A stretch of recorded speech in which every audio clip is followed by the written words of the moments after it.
until now we have studied almost a couple of things where we have understood how to write a program. We have understood what input function does, what a print function does, what type function does, what id function does, and a lot of functions until now. Also, you were able to write I think this is some 25 lines of code or more. You wrote a 25 lines of code yourself. So first of all, congratulations on that. In the very third class you were able to write something like that. Okay, so you're welcome. And what I'll do from today, I'll continue from there. I'll explain you the this print thing, separator end first, then we'll continue with the other topics so we complete the unit in time today. And also I'll explain you how you need to do homework like day by day. Okay, so I received a request from your dad over an email that how I can make you do programs in Python daily on daily basis, right? So to make it simple and to cover syllabus, I have a few things planned for you, but I'll discuss those later in the towards the end. Okay. So okay, so 1 second, I'll just get to the book where we stopped the previous time. Okay, so this is something that we have to cover. So I've also updated this PDF. Okay, so I'll send you the latest version that you can use to study. So I complete the unit today, and this is the version that you can keep for yourself and you can use on daily basis, like in the future, because I've done all the additions here. Okay, so we covered operators and these things earlier, and today we will start with typecasting. Before that, I want to tell you how does end and separator works for print function. Okay, so separator, you know, something that we were trying right now, we were actually doing it wrong, because separator is a separator between the output values. Okay, so we can use a character, integer, or a string as a separator. So what we'll do, we'll just play a little with separator and end to see what is required.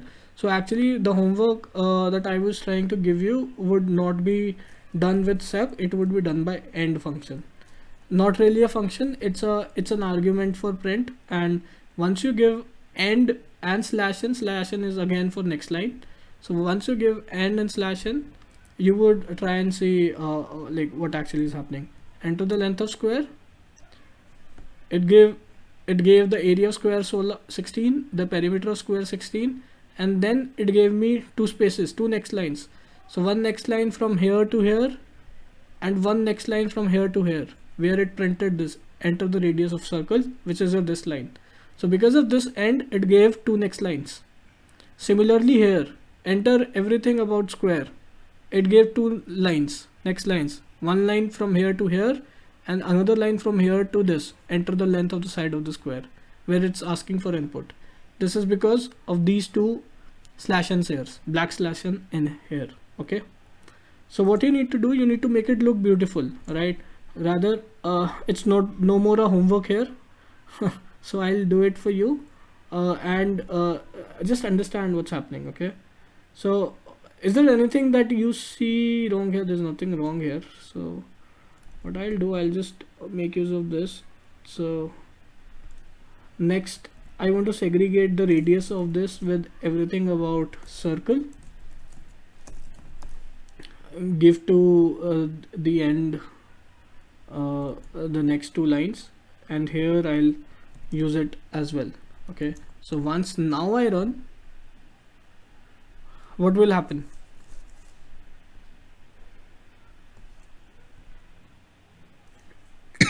So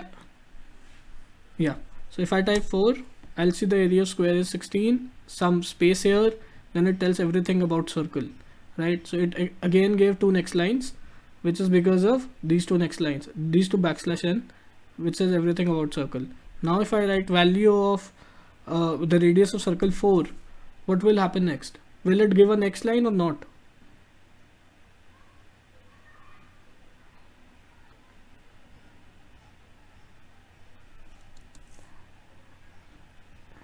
Correct.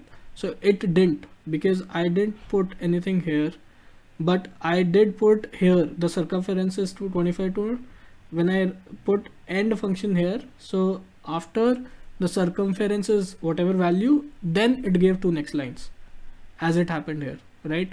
So what we were trying to achieve by this is, rather I'll complete for you. So this is your program, at the end. So I missed some value here, that's why this error. This is something we don't need to care about. So what I'm trying to explain is we need to make this look beautiful, right? So now if I want to navigate and find out, okay, so what's the perimeter of square? So I know there'll be nothing about square below this, because I wrote the program for circle, sphere and all that I know. For square, I need to find out area and perimeter. So now I've given an output everything about square, and everything will be below that with proper spaces and proper next lines. So that's the idea what I was trying to explain, that we need to make output look more beautiful, and how it can be achieved with end here and separator here. Okay, so you've understood the usage of end. Let me just try and show you the usage of separator. Okay, looks good? Understood?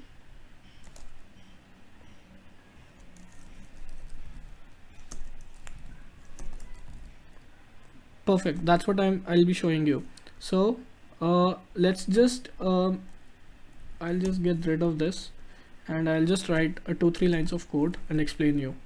So the usage of sep and end. Okay, so basically, hi now there's a way I can make use of either end here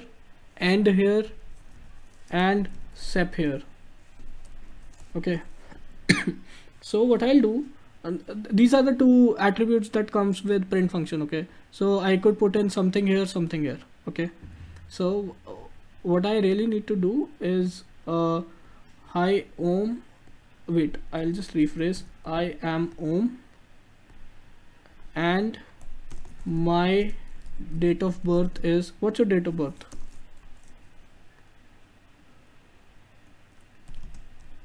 Okay, 4. Perfect.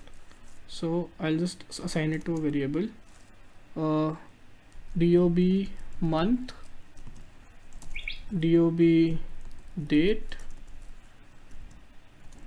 dob year. Okay, so I'll be explaining you what exactly is the difference between end and sep. Okay, so dob month, what's the number with the month October? Perfect. And date is 14. Year is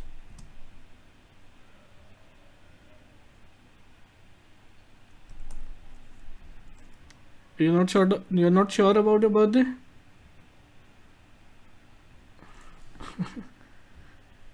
Okay, you're sure about your birthday. Perfect. So what I'll do here, so I'm my date of birth is this, dob month. I'm expecting you to give me what will be the output, so read this carefully, whatever I'm writing. Okay, so let's forget a separator for now, I will use it later. Okay, so right now we are just making use of end. Make sure to always make use of commas properly, otherwise if you miss any of the commas it will give you error. So with end we have \n, so it will make use of like next line, next line, next line. \n means next line, and I have print the program is completed. Okay, perfect. Now if I run, what will happen? Tell me.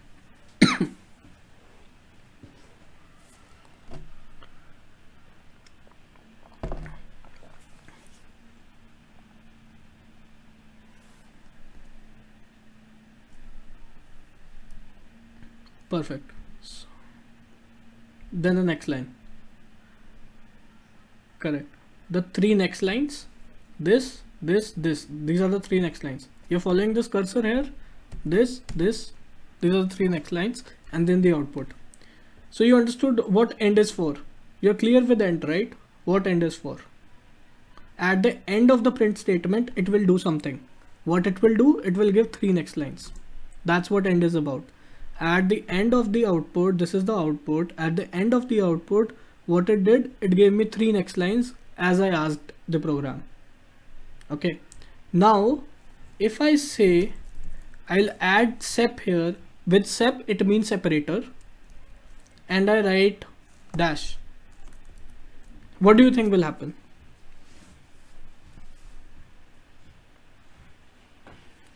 Okay, so I'll just read it for you in the book. The optional parameter sep is a separator between the output values. Likewise, end is added, things added in the last of the print statement. Separator is something that happens within the output value, within the print statement. So, okay, so you don't know, it's okay. Correct. So what will happen, you remember the last output that we had? I'll just run the module and see what happened.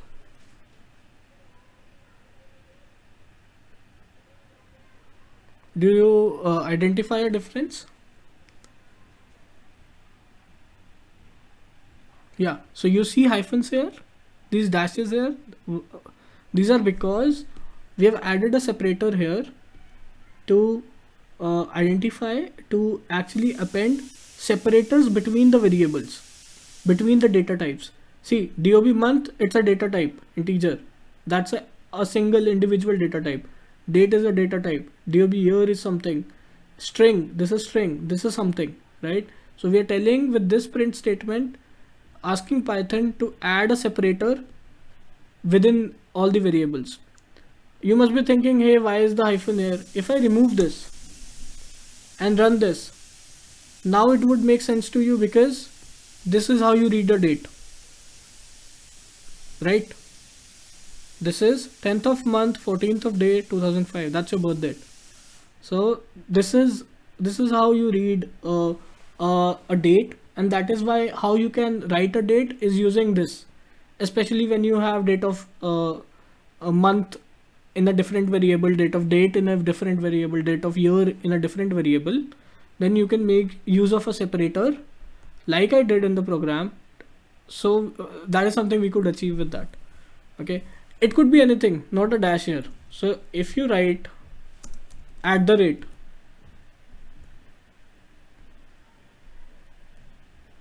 so if you write @, it will differentiate your program with @. Separate your variables with the @. Okay, another use case that you could have is let me just write om email, om username, say I write your username as om and your email carrier is gmail.com. Suppose you have a whole load of data in an Excel sheet with one column as usernames, like I've written om username as om, and email carriers as gmail.com, outlook.com. What are the other email carriers you know?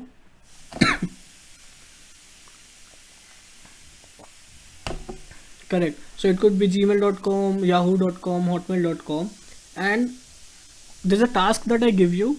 You need to print all the email IDs. So email ID won't necessarily just be the username.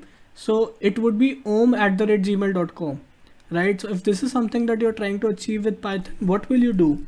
You will simply make use of separator, which would say om username, comma, email carrier, and separated by,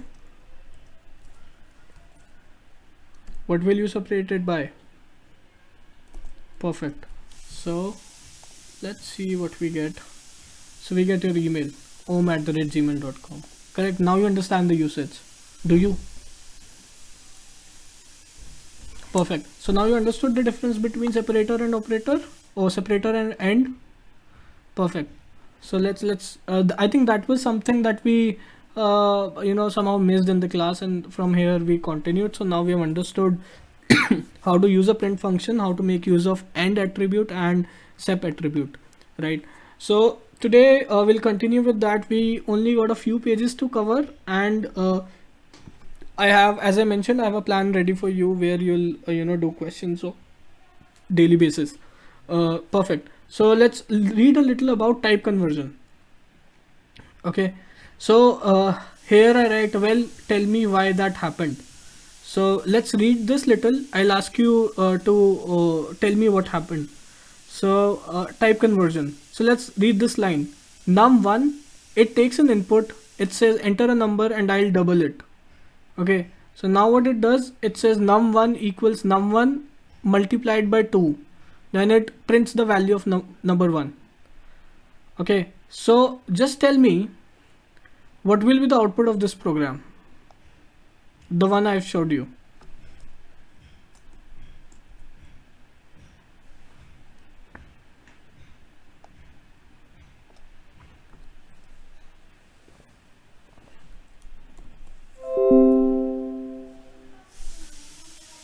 Yes. Okay, so read the program again. See, this is something we talked about the last time. Read the topic, it's about type conversion, and now read the program again. It's not for.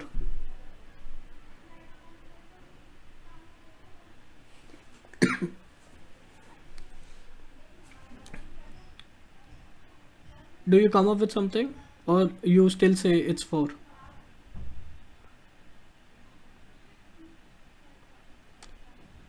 Perfect, perfect, perfect, super. So just to explain you further, what actually happened was when I gave num1 and took an input saying enter the number and I will double it. Oh man, I was in the shell. No worries. So I'll just copy this and get to the console here. So when I print this,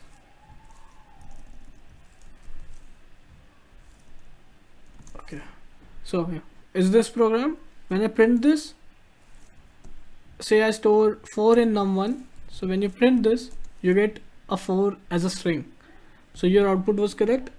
In this fashion, if you double the number with 2, it would be 2 cross 2, because when you actually multiply a string with the number, so it will print 44.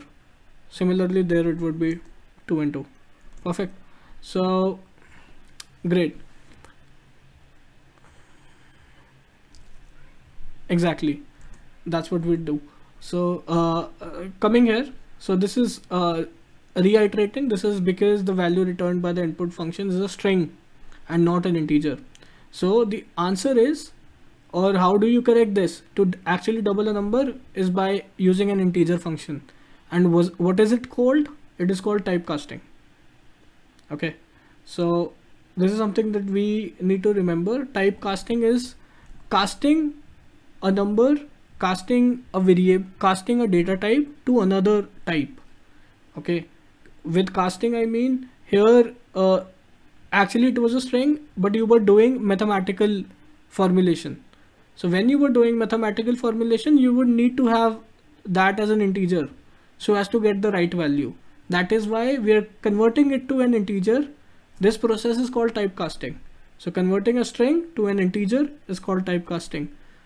So the idea of typecasting is not just to convert a string to an integer, rather you can convert multiple data types. Okay, so the previous time we saw different examples for float and integer also, where you were doing some calculations with float and integer, right?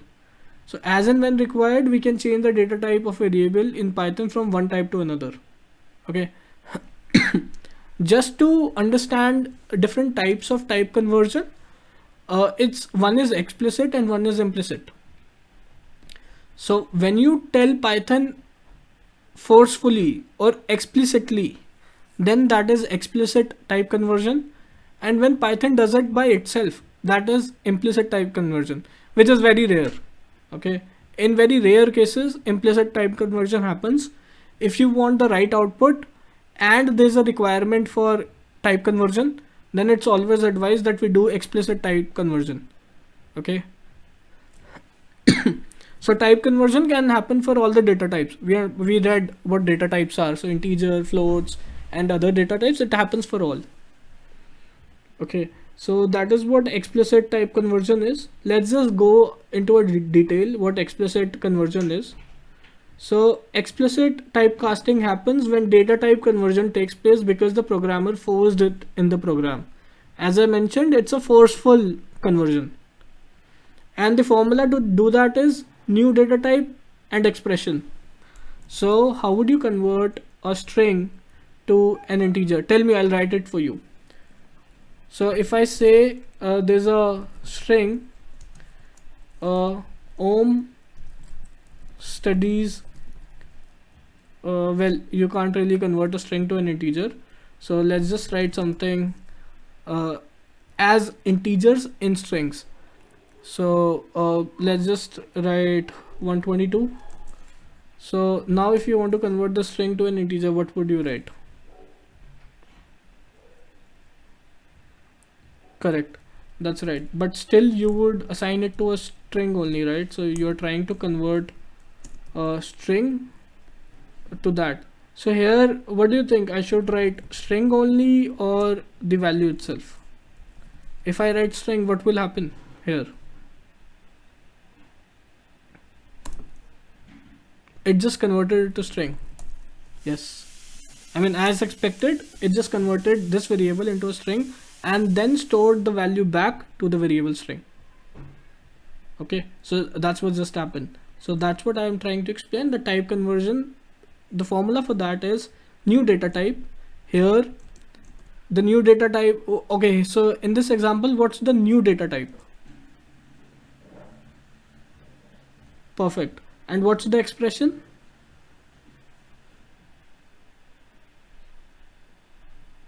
From where's, yeah, perfect. Here the expression is this. So with explicit type conversion, there's a risk of loss of information since we are forcing an expression to be a specific type. With this I mean, say the value was not 1222, the value was 122.222. Okay, now I do type conversion into integer. What will happen? Okay, no,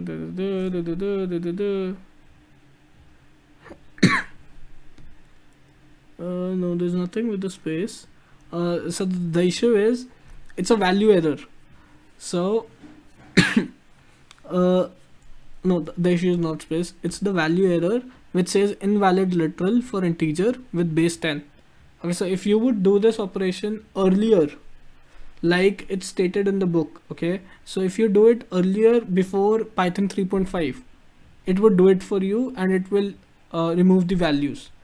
But if you do it now, it would give you a value error.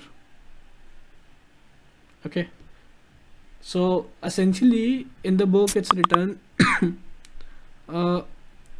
converting a floating value of x equals 20.67 into an integer type, that is int x will discard the fractional part. But now when we tried doing this, it gave a value error.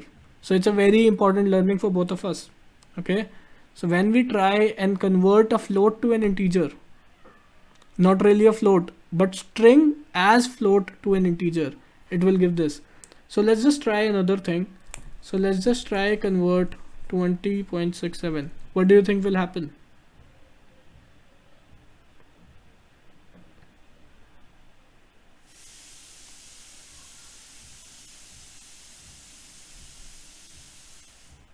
No, it will remove that part.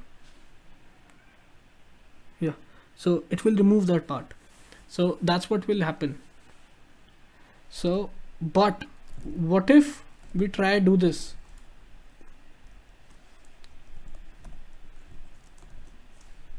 What will happen?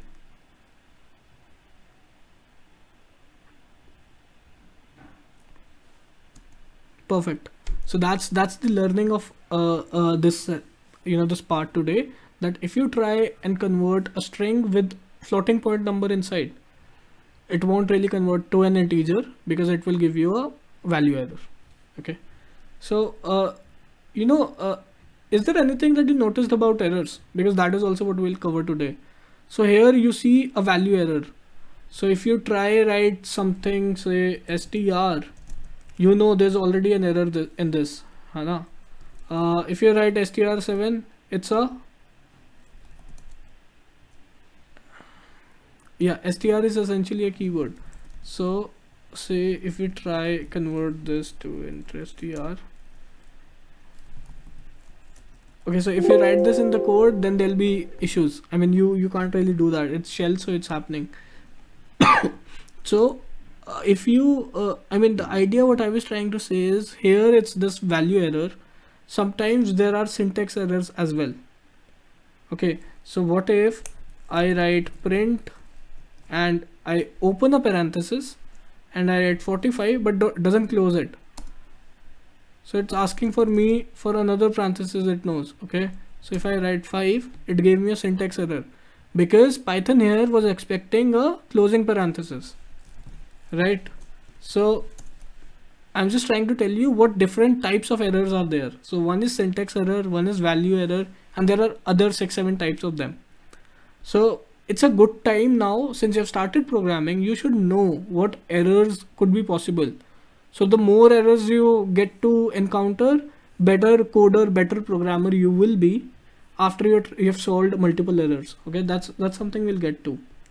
So so let's just come back to explicit type conversion. So basically, explicit type conversion is always forcible when you do it explicitly. And what conversions you could do in Python? You could convert x to an integer. X could be anything. You can convert x to a floating point number. That's how it goes. X and attribute goes inside the function. X is basically an expression here, right? The formula that we saw. So the converts x to a string. If you want to convert to a string, you write str. You want to convert into a character, you write chr. When you convert into a Unicode character, it says uni chr. Let's just look at what uni chr is. Okay. See, the best part is you go to console, try random values. Okay, so it gave us a new error, that is name error. Uni chr is not defined. Okay, so this probably is a old function as per Python, right? So in Python 3 you can't really use uni chr.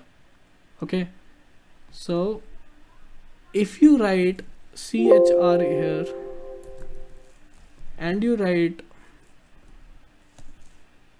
so it gave you 8. So this is some hexadecimal thing that came out. Okay, so for a fact I know chr of 89 would be some character. Yes. So what does this give us? Chr. See, computer doesn't really understand ABC or whatever English Hindi that we understand.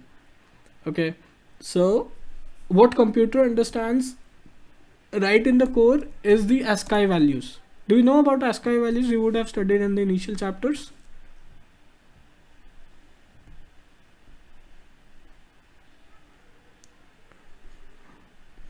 Right. So ASCII are the character values that a computer necessarily understands. So these are 256 in the number.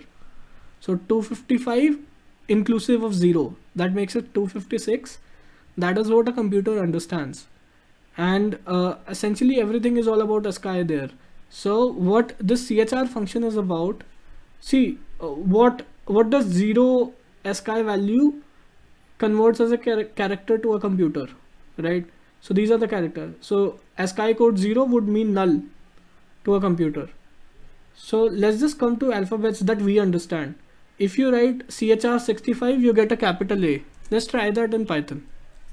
So you write chr capital A, rather chr cap 65 in parentheses, right? So chr65 in parentheses, what should it give us?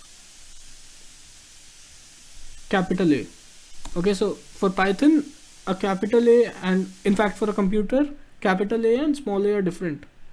Okay, so if you want to see a small a, what character number will you have to write?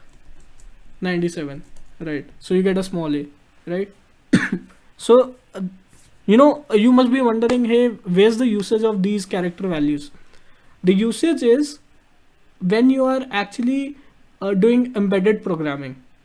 So embedded programming, do you know what a Raspberry Pi is? Okay, so embedded programming is when you write programming code for machines. So machines necessarily don't understand them. Like a computer won't understand what you're writing. What you're writing in English, Hindi, that computer won't understand. So computer necessarily or a machine necessarily understand ASCII value. So you'll have to write code, write those characters that a computer understands. So this is where this CHR function will play a role of. This is very specific, and you might not just be have any relation with them if you don't go for embedded programming, but still it's good to know where this CHR function is used and what essentially ASCII means in the world of computers. Okay, so just getting back to our unit, so we can do conversion type casting for all these strings and these things. So let's just look at all the examples very quickly. So explicit type conversion from int to float. Simply enter the float number. Okay, conversion from int to float. So enter an integer, typecast it using float. So here what is happening is you assign num1 to 10, num2 to 20, num3 is 10 plus 20, which is 30. Print num3 is 30. It says type function. Type function, what is type function used for?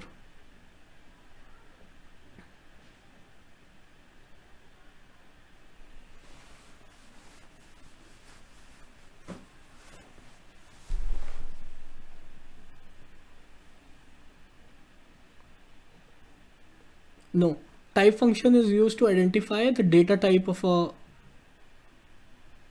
it's data type of the variable. So num3, here's a variable. The value of num3 is 30. But when you write print type num3, it is to identify what data type it is. So if you look at the output following the arrow, it says it's integer data type, which is right. Whatever I am saying, does this make sense to you? Perfect. So num4 is float of num1 plus num2. Num1 plus num2 is 30, and it is saying to assign num4 as a float value. So it just converted 30 to 30.0. When you're printing num4, you're saying 30.0.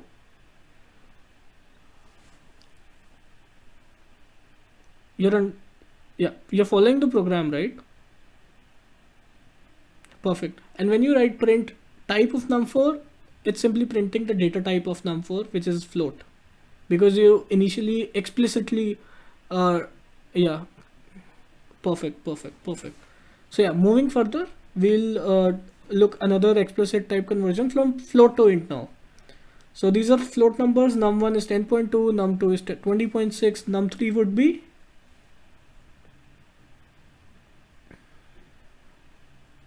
perfect. When you print num3, it gives 30.8. When you print type of num3, it gives the data type, which is float. When num4 is initialized, assigned with a sum of num1 and num2, typecasted to integer. So we are converting float to integer. Num1 and num2 is 30.8. What would be the value of num4?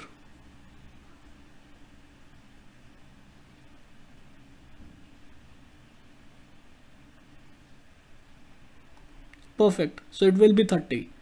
And when you look at the type, it would be integer, because we explicitly converted float to an integer. Correct? Perfect. Moving to another example. Okay, so this is for you. I wrote what will this print. So just look at the example. Tell me what will this print.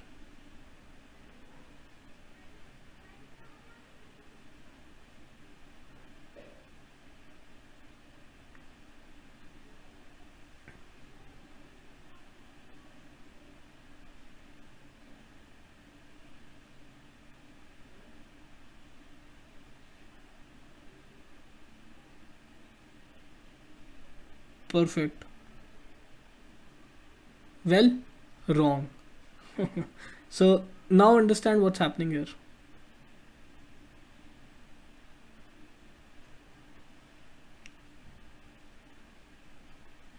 Perfect.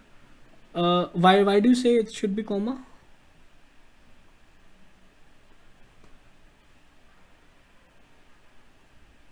Okay, no, but you got to tell me uh in what.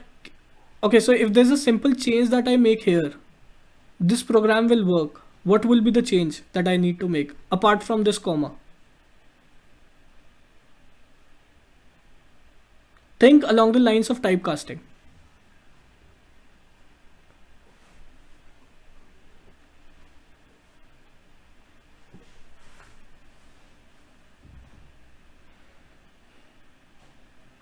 Well, str, where should I attend str? Append str.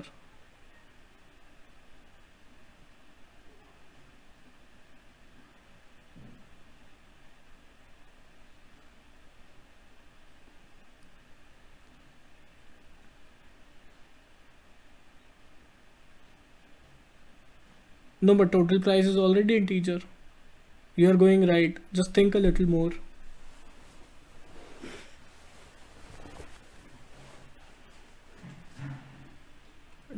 Don't you think total price should be a string? Because when I write plus here, it will concatenate both the strings and give me output. The total is rupees 30 or 70.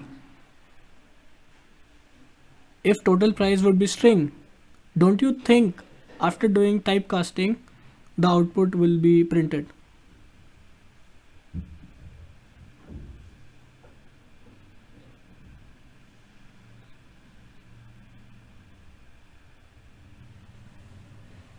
Okay, just tell me this.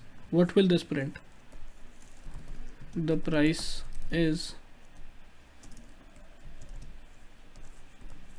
What will this print?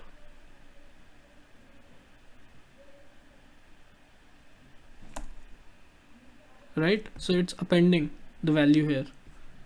Now, if I make this string, will it go through? Will it make the right output?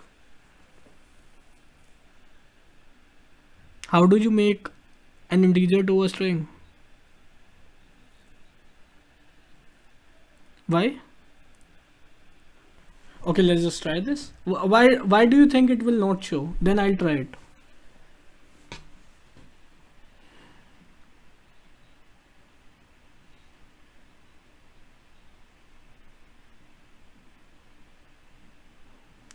No, I'm not saying. Okay, what is total price here? Correct. Right now I showed you when I wrote the prices and then I appended with this concatenation operator with 30. It showed me 30, right?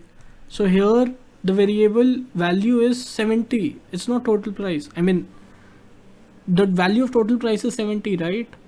So you understood what I'm saying? So now do you think it will show the total is rupees 70 or not? What do I have to do?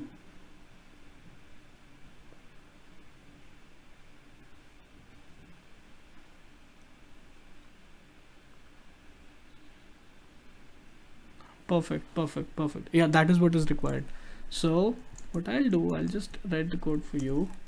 I write ice cream equals 25. Okay, are you getting confused? What happened then? Why did it take a lot of time this time? You're not doing something else, right?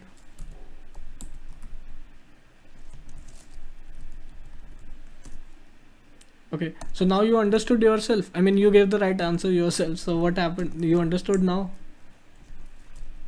Okay. The total is, and then here it's written, yeah, total price. So now you're recommending me to put this inside parenthesis and write str here. Correct? Is this what you're saying? Now what does it should print?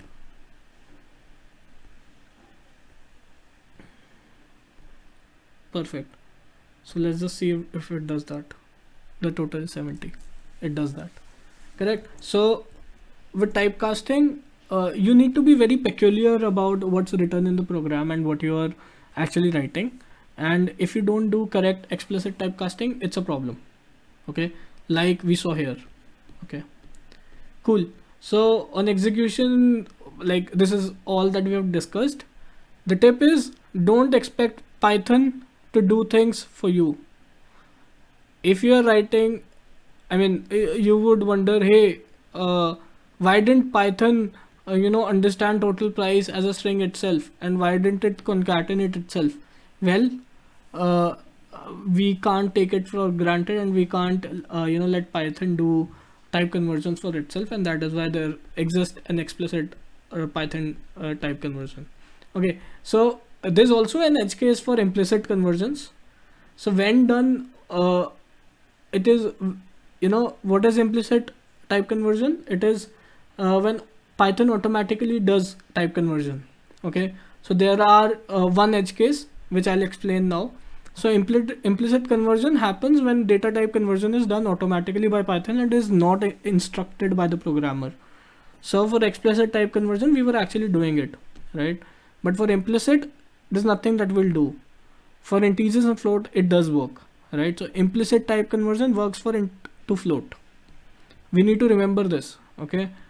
How it's doing? So num1 is integer, num2 is float.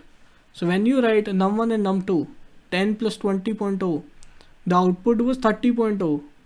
Okay, so it automatically made someone as a float. Okay, so for type for type conversion in Python, implicit type conversion, there's an edge case for type conversion from integer to float, and when integer is added to a float, it will always become a float and it will not become an integer. So my question to you is, why wasn't float converted to an integer, rather integer converted to a float? Why do you think that's the case? I mean, can you think of a reason?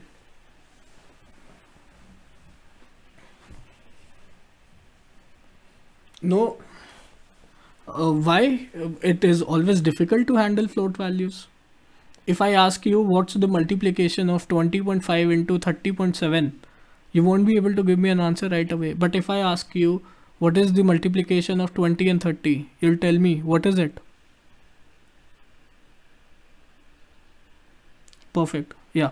So with floats, it's always difficult. But why does Python always take, if you plus, exactly, that's the correct reason. So this is due to the type of promotion that allows performing operations by converting data into a wider sized data type. So Python will, Python as a programming language would always want to give you correctness, okay, without any loss of information. So that is why it takes a float and not integer. Okay, so that's the only idea behind this. It's not because computation with float is easier. Like I just asked you a question, computation is always difficult with float values. Okay, is there any questions so far? Perfect. So debugging. Okay, so debugging, it's another topic, and probably it's the last topic of unit 1. It's more like theoretical topic, and a little that we have already talked about. What is debugging and what are the errors? So debugging are essentially, it's a process. Okay, so a programmer can make mistakes while writing a program, right? So we did a few mistakes, we found out, hey, we were thrown errors, and hence the program may not execute or may generate wrong output, right? So likewise, we were doing, we did some programs where expected output was actually different from the real output. So the process of identifying and removing such mistakes,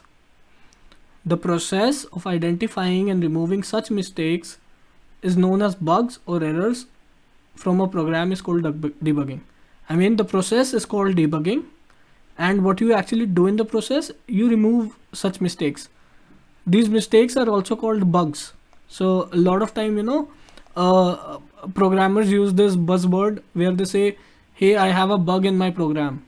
When they say bug in my program, it means there's a mistake, okay, or there's an error in the program. So you need to remember one thing: more the errors you will resolve, better the programmer you will be. Okay, so just love the language, make a lot of mistakes, get to see the errors and resolve them. So more the process you'll follow, you will be a better coder. So in the same regard, we'll look at some of the type of syntax errors. So syntax errors, logical errors, runtime errors. So these are classified wholly. So in Python, there could only be 3 types of errors. Okay. So what syntax errors are? Python has its own rules that determine its syntax. The interpreter interprets the statements only if it's syntactically correct. So you remember, you can't give variable a name starting with an underscore. That's a rule. If you do that, it would throw a syntax error, right? What if you write this message? Suppose you make a variable message and you have don't inside a variable. What do you think will happen? It will give a syntax error. Why? Let's just try that. Perfect.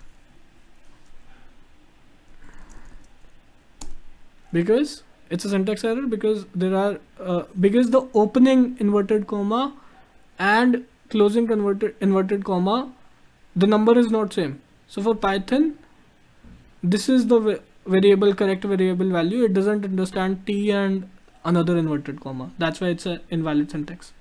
So problem like these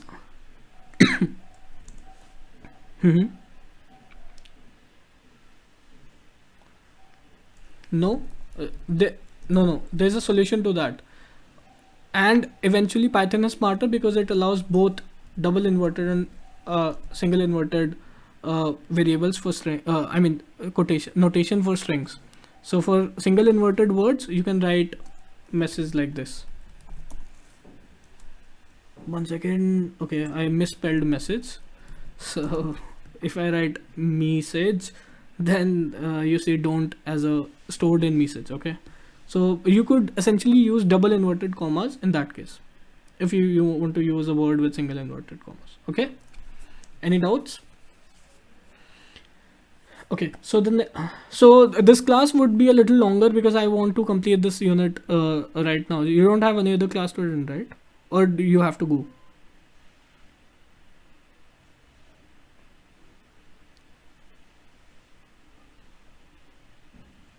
Perfect. So we'll complete this by 5:15. It won't take more than that. Okay.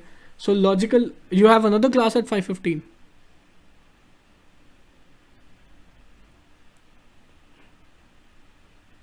Okay, got it. No worries. So logical error, let's just look at what logical errors are. Logical error produces an undesired output, but without abrupt termination of the execution of the program.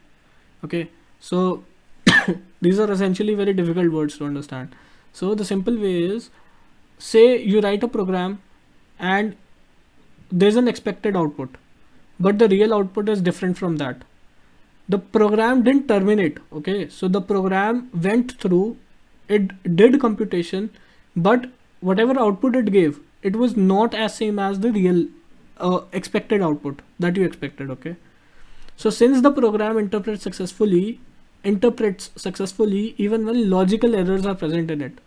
So essentially, see, logical errors are difficult to find because the program didn't stop, the program didn't throw an error, but there is essentially an error because the expected output is different from the real output. So this is where gives you an edge over a bad programmer. So if you're a good programmer, you'll identify what logical errors are. Okay, so another notation that logical errors are also called semantic errors, as they occur when the meaning of the program is not correct. That means the logic of the program is not correct. So one example, classic example for logical errors is, what if you run this line, average equals 10 plus 12 by 2? What will it do? Average equal, correct, but what is the average of 10 and 12? Perfect. So do you understand this as a logical error or not? Perfect. So now it's 16, but if you resolve this error, how will you resolve this error? Tell me. Perfect Om. I'm glad. So this will make it 11. Perfect.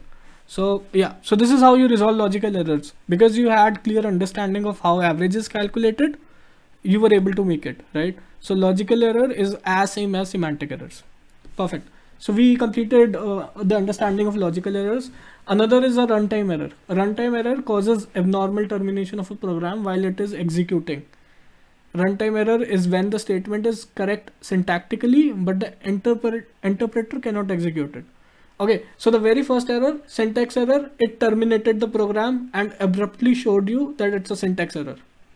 Okay, the second kind of error was logical error, where the program didn't terminate, but there was error because of the logic that you have put in the computation of the program, like we calculated average.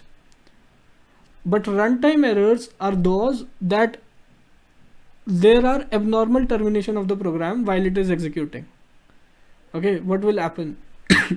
I'll show you with an example. We have a statement having division operation in the program, but by mistake, if the denominator entered is 0, when it will give a runtime error like division by 0. Okay, so let's just understand with this. It's the same example. Example of program which generates runtime error.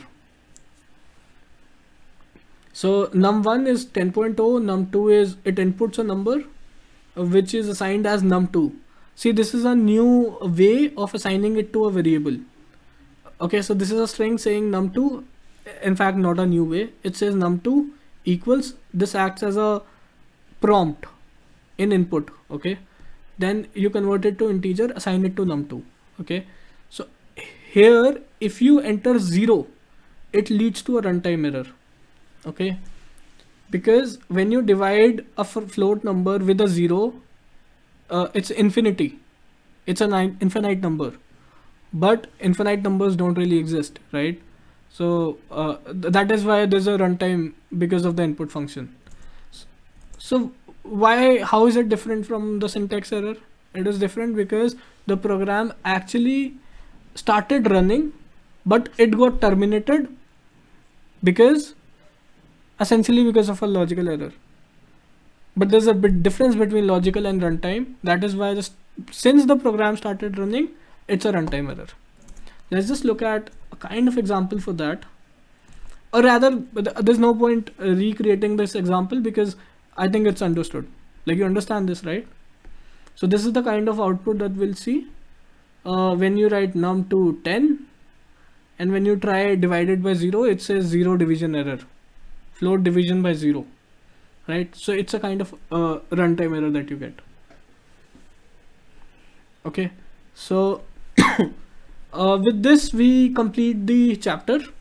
So I'll just summarize quickly what we studied. So Python is an open source high level interpreter based language that can be used for multitude of scientific and non-scientific computing process. Perfect. Is there any doubt in the first statement I read?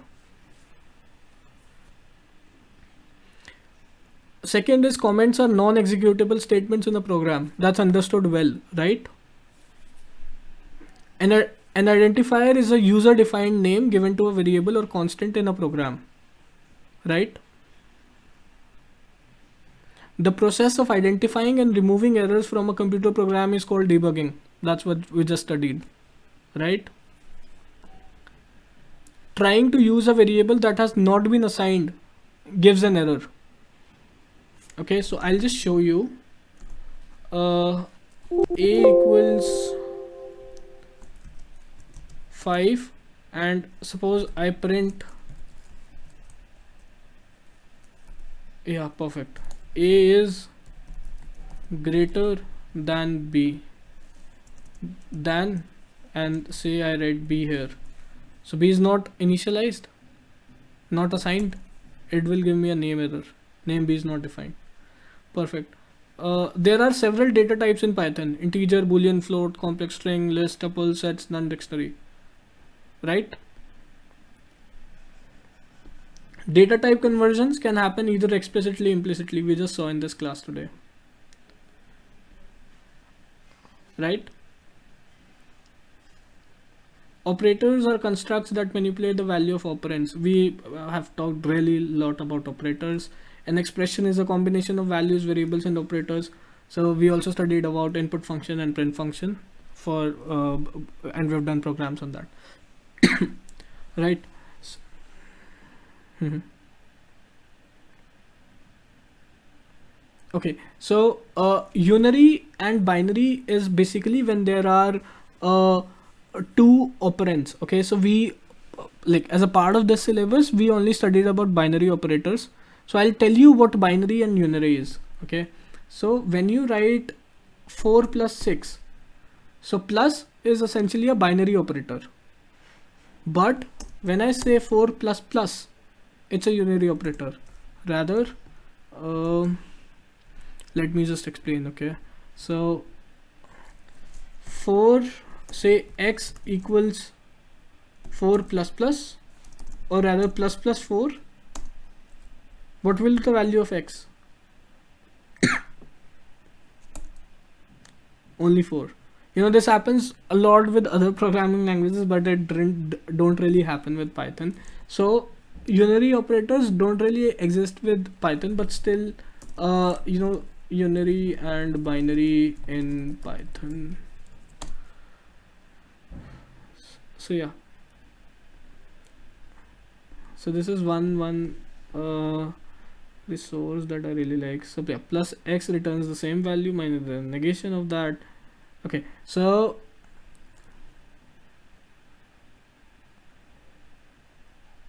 okay, so it's not really, so yeah, binary operator is where there are two operands. Okay, an operator that only executes with two operands, it's binary. That's the idea behind it. Okay, and with unary you only have one operand. Okay, so that's what I was trying here, plus plus x, but it doesn't really work. So let's just try this, negate the value of x. So yeah, so let's just do, rather let's do, say if x equals 4 and try x plus x equals plus 4. Okay, so x plus equals 4. Perfect, it worked. So what actually is happening here is, so plus sometimes also acts as a unary operator, because here we only gave 4 as an operand, as an external operand. When we wrote x plus equals 4, so now what is x? So x gets added with 4 because of this unary operator. Okay, it's 12. I mean, what, x is 12. So that's what happened with the unary operator, but it's really not useful. I mean, you can just check this out. You should just know unary operators are those which have only one operand, but binary operators are those which have two operands. Okay, so that's the understanding that you would want. So we got 4 more minutes and the homework. So starting tomorrow or starting today, this is the coloring that I have done day wise. So we have, you know, completely covered the unit. We have understood each and every part of the program, and doing programs from this book would be the best bet because we have covered this book. Essentially, we have covered this chapter. So every day there'll be 4 programs. I've done some color coding here. So with red, you got to do programs with red on day 1, and on the same day you send me the programs.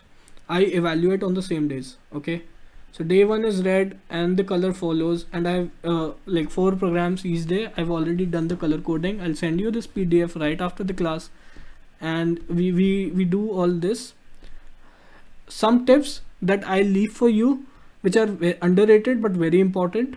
These are the documentation tips. You'll understand this. I've left notes for you. Just read this. I mean, read these first and then do the programs, right? These are telling you how to name variables. I mean, naming variables should be this. So if you are writing, say, radius, circle radius, so write like this, the variable name. Radius with R small, circle with C capital. These are the good practices that programmers follow worldwide. So this is what you need to write. Just read these tips, documentation tips. Read these first. Ask me if you have doubts in this, and then start with the programming questions. Make sure you do all the programming questions in .py file. I mean, in the idle on the computer. There's no point doing a lot of practice on the paper.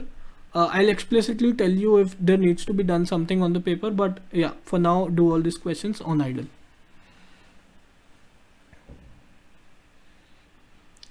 Idle is the program that, yeah, the editor.